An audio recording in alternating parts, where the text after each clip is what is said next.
नमस्कार शेतकरी बांधवांनो, मी ओंकार लामतोरे, रामडगाव तालुका केज, जिल्हा बीड या ठिकाणाहून येणाऱ्या 30 तारखेपर्यंतचा हवामान अंदाज आपल्याला सांगणार आहे। तर शेतकरी बांधवांनो, आपण पाहू शकतो की चीनच्या दक्षिणेला चिनी समुद्रामध्ये या ठिकाणी आपल्याला एक कमी दाबाचा पट्टा दिसतो आणि हा कमी दाबाचा पट्टा आपल्या भारताकडे कशा पद्धतीने सरकत आहे हे तुम्हाला सांगणार आहे की आज आहे 23 तारीख आणि आज मध्यरात्री आपण पाहू शकतो की अशा पद्धतीने कमी दाबाचा पट्टा आहे। जर उद्याच्या 24 तारखेला संध्याकाळी पाहिलं तर तो कमी दाबाचा पट्टा व्हिएतनामच्या बाजूला या ठिकाणी सरकत असलेला आपल्याला पाहायला मिळतो।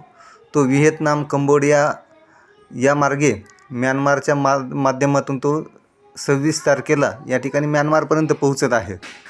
त्यानंतर या ठिकाणी 27 तारखेला म्यानमारची हद्द ओलांडून तो ईशान्य भारताच्या आसाम वगैरे इतर राज्यामध्ये तो प्रवेश करेल आणि 27 तारखेनंतर आपण साधारणपणे पाहू शकतो की त्याचा परिणाम म्हणून या ठिकाणी महाराष्ट्रामध्ये 26 तारखेच्या संध्याकाळपासूनच या ठिकाणी थोडंसं वातावरणात बराचसा बदल होऊन या ठिकाणी हलक्या ते मध्यम पावसास सुरुवात होणार आहे।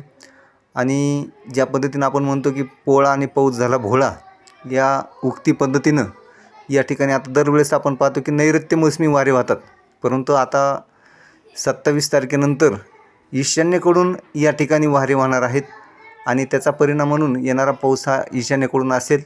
27 तारखेला या ठिकाणी 26-27 तारखेला बऱ्याचशा भागामध्ये तो महाराष्ट्रामध्ये किंवा भारताच्या इतर भागामध्ये तो येणार आहे। तो 28 तारखेला आपण पाहतो की बांगलादेश आणि या ठिकाणी पश्चिम बंगाल या राज्यावरती त्या ठिकाणी कमी दाबाचा प्रभाव राहणार आहे आणि त्याचा परिणाम म्हणून आपण पाहू शकतो की पश्चिम महाराष्ट्र, उत्तर महाराष्ट्र या भागामध्ये चांगला पाऊस पडण्याची शक्यता आहे, मध्य प्रदेश वगैरे।